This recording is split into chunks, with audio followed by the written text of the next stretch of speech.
محترم سامعین، یہ سورۃ العصر قرآن کی چھوٹی صورتوں میں سے ایک ہے۔ حضرت امام شافعی رحمہ اللہ فرماتے ہیں کہ اگر یہی ایک صورت نازل ہوتی تو ہدایت کے لیے کافی تھی۔ اس کا آغاز و اثر سے ہے۔ عین صاد ر، اثر کا معنی زمانہ، وقت، حال ماضی مستقبل کے ہے۔ جو گزر گیا وہ ماضی ہے، جو موجود ہے وہ حال ہے، اور جو آنے والا ہے وہ مستقبل ہے۔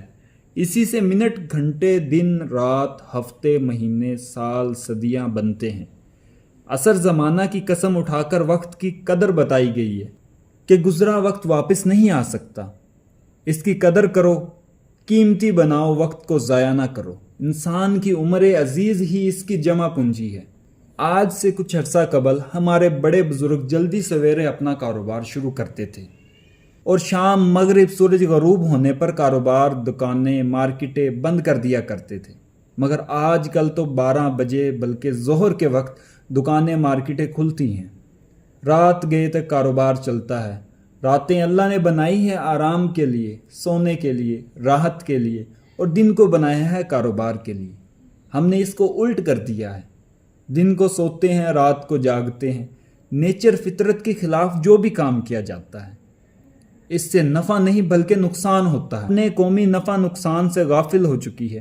مشکات شریف میں ہے کہ رحمت العالمین صلی اللہ علیہ وآلہ وسلم نے اپنی بیٹی سیدۃ فاطمہ الزہرا سے فرمایا، بیٹی صبح کے وقت سویا نہ کرو، اس وقت اللہ روزی تقسیم کرتے ہیں۔ آپ کے یہاں جاپان، یورپ اور مشہور اسلامی ممالک ترکی وغیرہ میں صبح جلدی کام شروع کرنے کی عادت ہے۔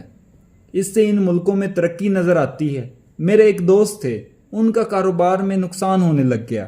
وہ کہتے ہیں کہ میں نے غور کیا، سوچا، میرے ذہن میں حدیث پاک کا حوالہ آ گیا۔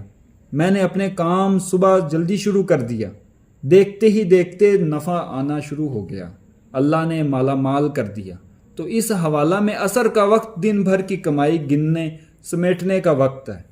ہمارے ہاں پنجابی میں کہا گیا ہے، انسان کی زندگی ہی اس کا راس المال ہے، اور اس کے صحیح استعمال سے ہی سعادتوں اور کمالات کا حصول ہو سکتا ہے۔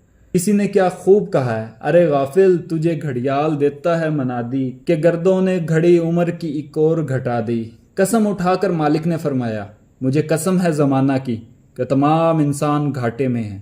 ہاں، مگر جنہوں نے اس جمع پونجی کو سنبھالا، اس سے کمائی کی، ایمان لائے، نیک اعمال کیے، وہ کامیاب ہیں۔